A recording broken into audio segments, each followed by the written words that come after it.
नाना जंतु कमल बहुछावा, कंज महा भंवरा इक आही, केलि करत भंवरी के पाही। राजा देखै काम वश भयो, भूलि ज्ञान राजा कर गयो।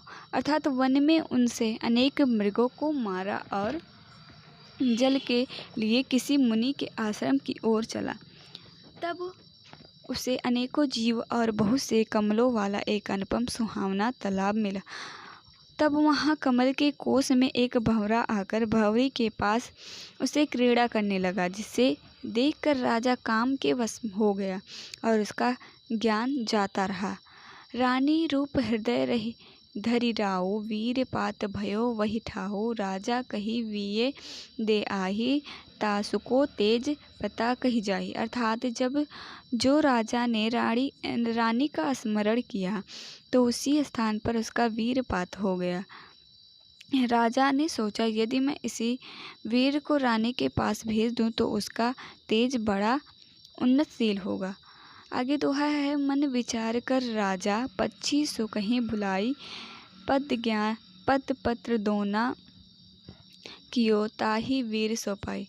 ऐसा मन में विचार कर राजा ने शकु नामक पक्षी को बुलाकर कमल के पत्ते का दोना बना उसमें वीर को रख उसे सौंप दिया। आगे है, भस्यो राज पक्षी सो बानी, देव वीर यह जह है रानी। कही संदेश तुरंत ओ आवहु, तब पक्षी तुम बात सुनावही। अर्थात और राजा ने पक्षी से कहा, इस वीर को रानी के पास ले जाओ, उससे मेरा संदेश तुम शीघ्र ही मेरे पास लौटाओ। तब वह पक्षी उस वीर को लेकर तत्क्षण चला और जब आधे मार्ग पर चला तो नदी के ऊपर से जाते हुए सब पक्षी उसे देखने दौड़े। तिन्हें देख गाही जनि आहारा, दूने पक्षिन युद्ध संचारा। एक बूंद जल मह पर सोई, महायुद्ध पक्षिन मह होई। जौन बंद जल माही डारा, एक मच्छी तब कीन्ह आहारा। दोनों पक्षी लड़त सो जाही, दोनों कतहु गयो उड़ाही। जौन मच्छी सो कीन्ह आहारा, गर्भवती भई जल मंझारा। अर्थात उन्हें देखकर अपना आहार जानकर और दोनों पक्षियों में युद्ध किया। तब उस दोने में रखे वीर का एक बूंद जल में गिरा और पक्षियों में महायुद्ध होने लगा। तब जो बूंद जल में गिर गया था उसे एक मछली निगल गई और दोनों पक्षी वहां लड़ रहे थे वे कहीं उड़ गए। तब जिस मछली ने उसका आहार कर लिया था वह जल में गर्भवती हो गई। आगे दोहा है, बहुत दिना तब बीत गए, विधि पर उपाय। दोमर एक अखेट कह, मच्छी ते तह जाई। अर्थात जब इस प्रकार ब्रह्मा की सृष्टि से बहुत दिन बीत गए तब एक केवट मछलियों के लिए वहां आया। ओहि मच्छी जाल मह परी, दीर्घ मच्छी देखि सुख करी। दासा राम कहा कर राऊ, धीमर लीन लाई त दाऊ। राजा मच्छी देख विस्तारा, यह तब मच्छा कर उदर विकारा। तासु उदर में देख भुआरी, कन्या एक अनूप कुंवारी। अर्थात तब वह मछली उसके जल में आ पड़ी। वह बड़ी मछली देखकर उसने बड़ा सुख माना। दासा राम वहाँ का राजा मछुए ने ले जाकर उस मछली को दे दिया। उस पर राजा ने मछली का विस्तार अर्थात उसे बड़ी मछली देखकर स्वयं ही जो उसका पेट फाड़ा तो उसके अंदर उदर में अनुपम कुमारी कन्या को देखा। मत्स्यराज मन हर्ष अपारा, बोले वचन समय अनुसारा। मत्स्य देश पति राजा सोई, निश्चित राजा जानू होई। कन्या नृप केवट को दीन्हा, मच्छोदरी नाम तहि कीन्हा। बहुत प्रीत केवट सो राऊ, कन्या पालत अपने ठाऊ। अर्थात इससे वह मछुआ मन में अपार हर्षित हुआ और समयानुसार यह वचन बोला कि अब जो इस कन्या को लेगा वही मत्स्य देश का राजा होगा। तब उस देश के राजा ने उस कन्या का नाम मत्स्योदरी नाम रखकर उसे केवट को दे दिया। केवट राजा से बड़ी प्रीति कर उस कन्या को अपने स्थान पर ले गया और लालन पालन करने लगा। 7 वर्ष की कन्या भयो नदी महिषो कन्या गयो केवट व्याधि तन्मो गई नाव घाट में कन्या रही। अर्थात जब वह कन्या 7 वर्ष की हुई तो वह नदी पर अपने पिता के साथ रहने लगी। केवट के शरीर में को रोग ने घेर लिया और वह कन्या घाट की नौका पर रहने लगी। आगे दोहा, यही प्रकार ते राजा सुनो और विस्तार, ताही मार्ग पारासर आयो जो पगुधार। अर्थात इस प्रकार हे राजन और भी विस्तार सुनिए। एक दिन उसी मार्ग से पारासर मुनि वहाँ आ पधारे।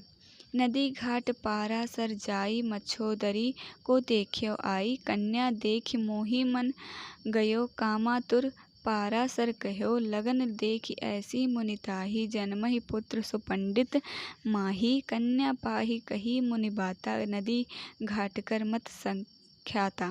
अर्थात नदी के घाट पर जाकर पाराशर मुनि उस मच्छोदरी नामक कन्या को देखकर मोहित हो गए और कामातुर हो गए। मुनि ने उसकी ऐसी लगन देखकर विचार किया कि इसको तो विद्वान पुत्र जन्मेगा। तब मुनि ने कन्या से कहा कि नदी का घाट सुनसान है, यहाँ कोई साक्षी नहीं है। काम तो अनिपच सारा मारा, स्त्री मनोह वचन हमारा, रतिदान दे हमको नारी, सुनी कन्या लज्जा भय भारी, कन्या कहा बाल मन मोरा, जानो कहा काम गति तोरा, दिवस माही देखहि नर नाना, कैसे तुम भासो रति दाना। अर्थात कामदेव अपने 5 बाण की नोक से मुझको मार रहा है, हे स्त्री हमारा वचन मानकर हमको रतिदान दो। यह सुनकर कन्या बड़ी लज्जित हुई। कन्या ने कहा, मेरा तो बाल्यकाल का शरीर है, मैं आपके कामगति को क्या जानूं। फिर दिन का समय है, अनेकों मनुष्य देखेंगे, आप रतिदान के लिए कैसे कहते हैं। आगे है, ऋषि जो कहत न वचन विचारी, योगन गंधा नाम तुम्हारी, यौवनवंत हो छड़ माही, अंध कुहरी होवे पुनिताही। अर्थात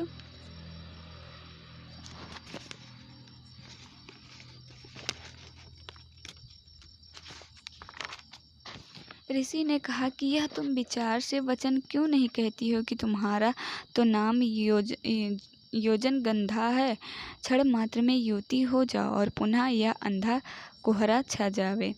आगे दोहा, यौवनवंत भई सुता और सुगंध तनुसान, दसों दिशा अंधियार भा, कन्या दिन दिए रतिदान। अर्थात मुनि के ऐसा कहते ही कन्या तत्क्षण युवती हो गई और उसके शरीर में सुगंधित छा गई, 10 दिशाओं में अंधेरा छा गया और कन्या ने रतिदान किया।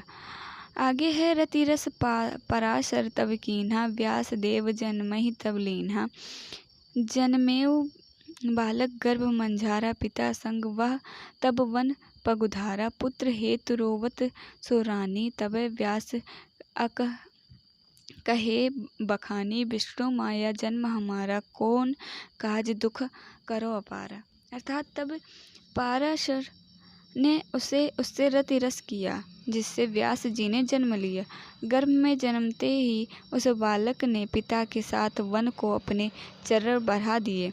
जब वह रानी पुत्र के कारण रोने लगी तो व्यास जी ने उससे अपना बखान कर कहा कि विष्णु की माया से हमारा जन्म हुआ है, तुम किस कारण अपार दुख करती हो। तप के काज पिता संग जेहू, सुमिरत मंत्र तुरंत ही एहू, कन्या कह मम भयो कलंका, लोक लाज कर्महु सो भव बंका, पारासर भस्यो विस्तारी, आशीष मोर हो सुकुमारी, पारासर तब बन तबहि गयो, व्यास देव पुत्र ही संग लयो।